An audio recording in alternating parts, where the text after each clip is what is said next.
اللہ کے غضب سے ڈرتے رہنا چاہیے۔ قوم عاد، قوم سمود، قوم لوط اور قوم فرعون کا کیا حشر کیا اللہ نے۔ اللہ سے وہی قومیں بے خوف ہوتی ہیں جو صف ہستی سے مٹنے والی ہوتی ہیں۔ آپ کا کردار ہی آپ کو قیمتی بناتا ہے۔ لوہے کی ایک بار کی قیمت 120 روپے ہے۔ اس سے اگر آپ گھوڑوں کے لیے نال بنا دیں تو اس کی قیمت 1000 روپے ہوگی۔ اس سے سوئیاں بنا دیں تو اس کی قیمت 3000 روپے ہوگی۔ اگر اس سے آپ گھڑیوں کے لیے بیلنس اسپرنگ بنا دیں تو اس کی قیمت 3 لاکھ روپے ہوگی۔ آپ نے اپنے آپ کو کیا بنایا ہے، یہ امر آپ کی قیمت طے کرتا ہے۔ مٹی کو بازار میں بیچے تو قیمت بہت کم ہوگی، لیکن اینٹیں بنا کر بیچے تو کچھ زیادہ قیمت ہوگی۔ اس مٹی سے برتن بنا کر بیچیں تو 10 گنا قیمت ہوگی۔ اگر مٹی کو خوبصورت مجسمہ بنا کر بیچے تو لاکھوں میں بکے گا۔ آپ کو خود کو دنیا میں کیا بنا کر پیش کرتے ہیں، ایک عام روایتی اور منفی سوچ سے بھرپور انسان، یا پھر ایک بہترین مثبت اور پرامن محبت پھیلانے والا فائدہ مند قیمتی ترین انسان؟ فیصلہ آپ کا۔ وَاعْبُدُوا اللَّهَ لَا تُشْرِكُوا بِهِ شَيْئًا وَبِالْوَالِدَيْنِ إِحْسَانًا وَبِذِي الْقُرْبَى وَالْيَتَامَى وَالْمَسَاكِينِ وَجَارِ ذِي الْقُرْبَى وَالْجَارِ الْجُنُبِ وَالصَّاحِبِ بِالْجَنبِ وَابْنِ السَّبِيلِ وَمَا مَلَكَتْ أَيْمَانُكُمْ إِنَّ اللَّهَ لَا يُحِبُّ مَنْ كَانَ مُخْتَالًا فَخُورًا۔ سورہ حشر کی آخری 3 آیات کی فضیلت۔ حضرت معقل بن یسار رضی اللہ عنہ سے مروی ہے کہ رسول اللہ صلی اللہ علیہ وسلم نے فرمایا، جو شخص صبح کے وقت 3 مرتبہ اعوذ باللہ السمیع العلیم من الشیطان الرجیم پڑھے اور اس کے بعد سورہ حشر کی درج ذیل آخری 3 آیات پڑھے تو اس کے ساتھ اللہ تعالیٰ 70,000 فرشتے مقرر کر دیتا ہے۔ وہ شام تک اس کے لیے دعا استغفار کرتے ہیں۔ اگر اس دن مر جائے تو شہید بن کر مرے گا، اور شام کو پڑھے اس کو بھی یہی مرتبہ حاصل ہوگا۔ سنن ترمذی۔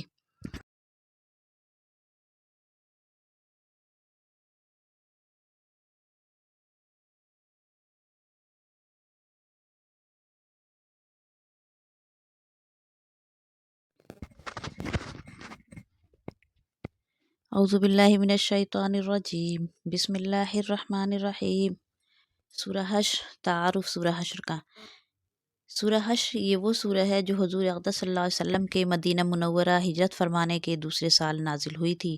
مدینہ منورہ میں یہودیوں کی ایک بڑی تعداد آباد تھی۔ حضرت صلی اللہ علیہ وسلم نے ان سے یہ معاہدہ کر لیا تھا کہ آپس میں امن و امان سے رہیں گے اور مدینہ منورہ پر حملہ ہونے کی صورت میں مل کر اس کا دفاع کریں گے۔ یہودیوں نے اس معاہدہ کو تو قبول کر لیا تھا، لیکن ان کو حضور صلی اللہ علیہ وسلم سے دلی بغض تھا، اس لیے وہ خفیہ طور پر آپ کے خلاف سازشیں کرتے رہتے تھے۔ چنانچہ انہوں نے در پردہ مکہ مکرمہ کے بت پرستوں سے تعلقات رکھے ہوئے تھے اور ان کو مسلمانوں کے خلاف اکساتے رہتے تھے، اور ان سے یہ وعدہ کر لیا تھا کہ اگر تم مسلمانوں پر حملہ کرو گے تو ہم تمہارا ساتھ دیں گے۔ یہودیوں کا ایک قبیلہ بنو نذیر کہلاتا تھا۔ ایک مرتبہ حضرت صلی اللہ علیہ وسلم ان سے معاہدہ کی کچھ شرائط پر عمل کرانے کے لیے ان کے پاس تشریف لے گئے تو ان لوگوں نے یہ سازش کی کہ جب آپ بات چیت کرنے کے لیے بیٹھیں تو ایک شخص اوپر سے آپ پر ایک چٹان گرا دے جس سے معاذ اللہ آپ شہید ہو جائیں۔ اللہ تعالیٰ نے وحی کے ذریعے آپ کو ان کی اس سازش سے باخبر فرما دیا اور آپ وہاں سے اٹھ کر چلے آئے۔ اس واقعے کے بعد آپ نے بنو نذیر کے پاس پیغام بھیجا کہ اب آپ لوگوں کے ساتھ ہمارا معاہدہ ختم ہو گیا ہے اور ہم آپ کے لیے ایک مدت مقرر کرتے ہیں۔ اس مدت کے اندر اندر آپ مدینہ منورہ چھوڑ کر کہیں چلے جائیں، ورنہ مسلمان آپ پر حملہ کرنے کے لیے آزاد ہوں گے۔ کچھ منافقین نے بنو نذیر کو جا کر یقین دلایا کہ آپ لوگ ڈٹے رہیں، اگر مسلمانوں نے حملہ کیا تو ہم آپ کا ساتھ دیں گے۔ چنانچہ بنو نذیر مقررہ مدت میں مدینہ منورہ سے نہیں گئے۔ حضرت صلی اللہ علیہ وسلم نے مدت گزرنے کے بعد ان کے قلعے کا محاصرہ کر لیا اور منافقین نے ان کی کوئی مدد نہیں کی۔ آخرکار ان لوگوں نے ہتھیار ڈال دیے۔ حضرت صلی اللہ علیہ وسلم نے ان کو مدینہ منورہ سے جلا وطن کرنے کا حکم دیا، البتہ یہ اجازت دی کہ ہتھیاروں کے سوا وہ اپنا سارا مال و دولت اپنے ساتھ لے جا سکتے ہیں۔ یہ سورہ اس واقعہ کے پس منظر میں نازل ہوئی اور اس میں اس واقعے پر تبصرہ بھی فرمایا گیا ہے اور اس سے متعلق بہت سی ہدایات بھی دی گئی ہیں۔ سورہ حشر کے لفظی معنی ہیں جمع کرنا۔ چونکہ اس سورہ کی آیت نمبر 2 میں یہ لفظ آیا ہے جن کی تشریح آیت نمبر 2 کے حاشیے میں آ رہی ہے، اس لیے اس سورہ کا نام سورہ حشر ہے، اور بعض صحابہ سے منقول ہے کہ وہ اسے سورہ بنی نذیر بھی کہا کرتے تھے۔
فَلْيَضْحَكُوا قَلِيلًا وَلْيَبْكُوا كَثِيرًا جزاء بما كانوا یکسبون۔ اب چاہیے کہ لوگ ہنسنا کم کریں اور روئے زیادہ، اس لیے کہ جو بدی یہ کماتے ہیں اس کی